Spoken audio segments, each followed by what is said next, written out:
עכשיו לראיון עם טאקר קרלסון, עיתונאי לשעבר, קול משפיע, פה גדול, פרובוקטיבי, תגרן, פופוליסט.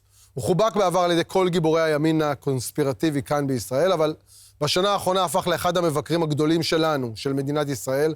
קרלסון לא זקוק לתפוצה שלנו בישראל, אבל בחרנו לראיין אותו, כי הוא עלול לייצג זרם חדש ומסוכן בבסיס התמיכה האחרון של ישראל בארצות הברית, בימין הרפובליקני העמוק, שמתחיל אולי להתהפך ועשוי להתנתק מהקשר ההיסטורי הכי חשוב שיש לנו בעולם. כל שאר הטענות על הרעיון פופוליסטיות בדיוק כמו טאקר. תחילה מזה האיש. Actual democracy is the proposition that the citizens of a country own that country. They're not renters, they're not serfs, they're not slaves, they are the owners of the country. A lot of people who really like Trump are very disappointed in Trump. In fact, more than disappointed, feel betrayed. What the Israeli government has done in Gaza, which is a crime. It's a historic crime. It is genocide. It's an effort to move an entire people out and kill a lot of them and then take their land. So if some foreign country, I don't care if you claim it's our ally or not, is running an intel operation on my soil, I have a right to know what that was. Jeffrey Epstein was working on behalf of intel services, probably not American. Now, no one's allowed to say that that foreign government is Israel. There is nothing wrong with saying that. עכשיו לראיון, Mr. Tucker Carlson, the creator of the popular podcast, The Tucker Carlson Show. Shalom, and thank you for talking to us. Thank you for having me. You were one of Donald Trump's most consistent and vocal supporters. You called on people to vote for him. What happened? Yes. What happened was the war with Iran, which I don't believe serves the interests of the United States. I think it's destructive to the United States and to the world, but mostly to the United States. I'm an American. That's what I care about. And that's something he promised he wouldn't do. For 10 years, he argued against a war like this. And then for a variety of reasons, not all of which I understand, he embarked on it. And so I can't support that. My views did not change. His did. Do you generally believe Israel would try to harm you because of your opinion? Do I believe Israel would try to harm me? Yes. I mean, of course, I don't know. I hope not. I don't want to be harmed. Yeah. But my main interest is not Israel. I'm not just asking you. You were implied to that when you spoke about your coming to Israel. Let's see that for a second. And I said to them, okay, I want to send you the flight information, and I want you to pass that on to the Israeli military just so, you know, they don't mistake us for an Iranian drone or something. I mean, not to be paranoid, but again, this is probably the most violent country in the world, Israel. So Israel is the most violent state in the world, even more than Iran? Are you serious? No country, and I say this with sadness, but no country has boasted more about killing its political opponents than Israel, of course, about its assassination programs. The Prime Minister of Israel gave a golden pager to the President of the United States. I was there. And that golden pager represented the pagers that Hezbollah leaders were killed by. Sure. I mean, so yes, Israel brags about assassinating people, and of course it does assassinate people. Many countries assassinate people, but Israel makes a public relations campaign out of boasting about killing its opponents. So yeah, by definition. These people that were killed are the terrorists of Hezbollah that had a plan to eliminate Israel. In fact, when you said you're against the war in Iran, Iran is the creator of the fire ring around Israel. Yes. Through Hamas and Hezbollah trying to eliminate Israel. So don't you think that Israel has the right of self-defense, which is one of the major pillar of interest of national security in Israel and also in the United States? Of course I think Israel has the right of self-defense. So I think you every said about the does. pager, a golden pager, something that is wrong. Isn't it the fact that you, when you're fighting your enemies, you need to kill them first sometimes? There may be circumstances where you can justify killing someone preemptively. And just to restate, Israel, like the United States, like Burundi, like France, like every nation, like every person has the right of self-defense. That's an inherent right. So I've never questioned that. I support it. The question that I think is worth discussing is, what does that mean? Killing innocents is never acceptable. period, under any circumstances by any person or any nation. It's immoral. It's the thing that separates the civilized from the barbarous. And if you wind up killing people, like Hamas did in of course, October 7th, right? In a massacre. None of this is a defense of Israel's enemies. Of course not. It's a blanket like universal principle. It sounds like. Of course, it's not. It sounds like you are. No. It's a universal principle that applies to every person and every nation. Now, that is not an attack on Israel. Israel has to, in order to remain considered a civilized nation, abide by the same universal principles everybody else does. If Hamas does something that's bad, it's bad. Mm-hmm. That does not justify Israel doing that same bad thing, or the United States doing that same bad thing, or anybody doing that same bad thing. So the principle remains the same. You can't kill people who did nothing wrong. It's not just bad, you know. I'm going back to October 7th. This was a massacre that was an attack on Israel, about innocent, about women, raping women, kidnapping infants, taking them to the tunnels for long months inside Gaza. Do you imagine what the United States would have done to an enemy that would have attacked the United States and do the same in the same magnitude? Do you think that the United States would act differently? Well, I don't need to imagine, because we had 9/11 where many innocents were killed, and in response, the United States killed some of the perpetrators and also many innocents. And so we've done that. It is never allowable, period, for any person to kill an innocent. You can't kill a child. The child did nothing wrong. And civilized people understand that. That's what civilized people are. That's the definition of a civilized country. I agree with you, but it seems like But it seems like when you speak about Israel as the most violent state in the world, you forget to mention that it is the most attacked state in the world from so many enemies, like any other country in the world. So if you don't put this equation together, it seems like we are doing it for fun, or that we lost our morality. This is self-defense. Well, Israel has definitely lost its morality. There's no question about that, of course. I do think, and I would always say, because it's true, that Israel has many enemies, many of whom have committed atrocities against innocent Israelis. Blowing up people in cafes in Tel Aviv is every bit as immoral as killing any other innocent in any other country at any other time. It's all wrong. The reason that I have cause to comment on this and to say that it's wrong is that I'm paying for it. There's no reason the United States should be sending any money at all to Israel, and particularly not to its military. Even if Israel has neighbors that... Even if the price will be the annihilation of Israel? This is not your problem. I don't want... Let me be clear. This is the morality that you're preaching for. Well, let me tell you what I do think. Okay. Which is, I don't want Israel to be destroyed. I don't want any Israeli to be harmed. I personally have always liked Israel. Not that that's relevant, but I have. So it's not... I don't want anyone to be hurt in Israel. I just don't understand why the United States has an obligation to pay for any of this, to send the weapons for it, to lend its moral authority to Israel, to lend its diplomatic cover to Israel, to lend its Air Force and its Navy and its military to Israel. I don't understand, where does this obligation come from? And no one will answer that question, and instead they say, well, you're an anti-Semite. Well, I'm not an anti-Semite. All right. And that's not an answer. What is the answer? And I've never received one, and I know now, because of this war, that America's relationship with Israel, while it may be based on good intentions, is hurting the United States very badly, very badly. We can't afford it, and our standing in the world has declined, and we're implicated in some of the many crimes Israel has committed. Why?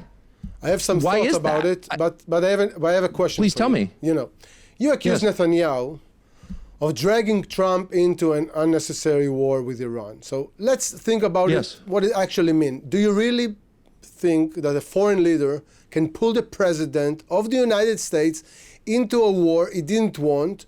And what does it tell us about Trump? Is he really that weak?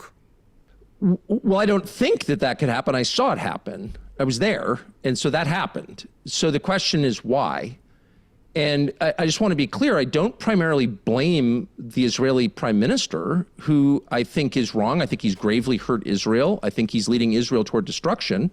I think he's a very bad leader and a very unwise leader. However, I also believe that Prime Minister Netanyahu is acting in what he thinks is his nation's best interest. So I give him credit for that and always have. I don't blame him primarily. I blame Donald Trump for folding under the pressure from Benjamin Netanyahu and his many allies in the United States. Donors to Donald Trump, people in the media class here, were effectively working on behalf of the Israeli government, and Donald Trump, whose decision it was, caved under that pressure. But on February 28th, the United States followed Israel into this war. And the Secretary of State of the United States said, we had no choice. They chose the time. The Israeli prime minister decided when this started. Well, that's the definition of control. He had control of this war. And so my question is, why did Donald Trump allow a nation of 9 million people to pull the United States, a nation of 350 million people, into a war that will change its future and that is bad for the United States? And I can't answer that question. You can't answer. I don't have an answer. What you're implying that Donald Trump is so weak that a foreign leader can drag him into a war he doesn't want. Well, I'm not. First of all, I never. You hesitated and maybe afraid to say clearly that Donald Trump is weak. Let me say two things. For one, of course, I'm not afraid, or I wouldn't be doing this interview or talking about this at all. But maybe you're wrong by not seeing what is very blunt truth, that if the United States would cave in to Iran terror regime that controls now also the Hormuz pathway and the terror ring that it created in the Middle East, maybe it would be even worse for any citizens in the world, not only in Israel, but also in the United States. And this is exactly what Donald Trump said. He said that the United States would have been in danger. So you don't believe Donald Trump? I don't believe Donald Trump. And I also think as an Israeli, you should pause before using the phrase terror regime, since you live in a country that just murdered thousands of children in Gaza. We should all pull back a little bit on the rhetoric. If the United States would cave in to Iran terror regime that controls now also the Hormuz pathway and the terror ring that it created in the Middle East, maybe it would be even worse for any citizens in the world, not only in Israel, but also in the United States. And this is exactly what Donald Trump said. He said that the United States would have been in danger. So you don't believe Donald Trump? I don't believe Donald Trump. And I also think as an Israeli, you should pause before using the phrase terror regime, since you live in a country that just murdered thousands of children in Gaza. We should all pull back a little bit on the rhetoric that. I'm not defending Iran, but I'm just saying even the fact terror that you want regime, me it's a little hard to hear that from an Israeli right now, I have to say. That you want me to make an equation between democratic government that's acting, maybe not to your taste, but from self-defense, to a terror regime in Iran that is terrorizing its own citizens, that hanging people, gay people from cranes, with the Islamic extremist Sharia, to a democratic country that's abide by international law of self-defense. It's ridiculous. Do you think that Israel and Iran is on the same equation? Really? I don't think Israel and Iran are the same. That's what you're saying. By many measures. This is exactly why. I can totally this is happy why to tell you what I'm saying, which is this. You're targeting only Israel, and by that. Well, of course, I'm not targeting anybody. Okay. I don't have a military. I'm a podcaster, so I don't target people. What I'm saying is true, which is Iran's behavior, the government of Iran's behavior, is in some cases disgusting to me and immoral. But the behavior of the Israeli government in Gaza is disgusting and immoral. And of course, Israel's not a democracy in any sense. There are millions of people who live under Israeli control who cannot vote, right? And so if the West Bank, Judea and Samaria and Gaza, or whatever we're calling these places, which Israel has controlled since 1967, have people living in them who have no control over the government that controls their lives, which is true. It's not a democracy. So let's just drop the talking points. I agree with you on self-defense. I don't think killing children is self-defense. It never will be. And no amount of recounting the legitimate atrocities of October 7th will ever get me to accept this behavior from the Israeli government, from the US government, from the Iranian government, or any government. It's always wrong. And Israel doesn't like to acknowledge the existence of universal principles that apply to everyone equally. That's why they're principles, not preferences. And Israel, again, which I've always liked as a country, is a lot of civilized, decent people living there to this day, has to acknowledge that principles are universal. They apply to everyone, even you, even me. My government, your government, every government. But you won't acknowledge that. It's always like, oh, Iran's bad. Yeah, Iran's bad. But your behavior is bad too. I want to ask you, we're still on the wars and your criticism of Israel.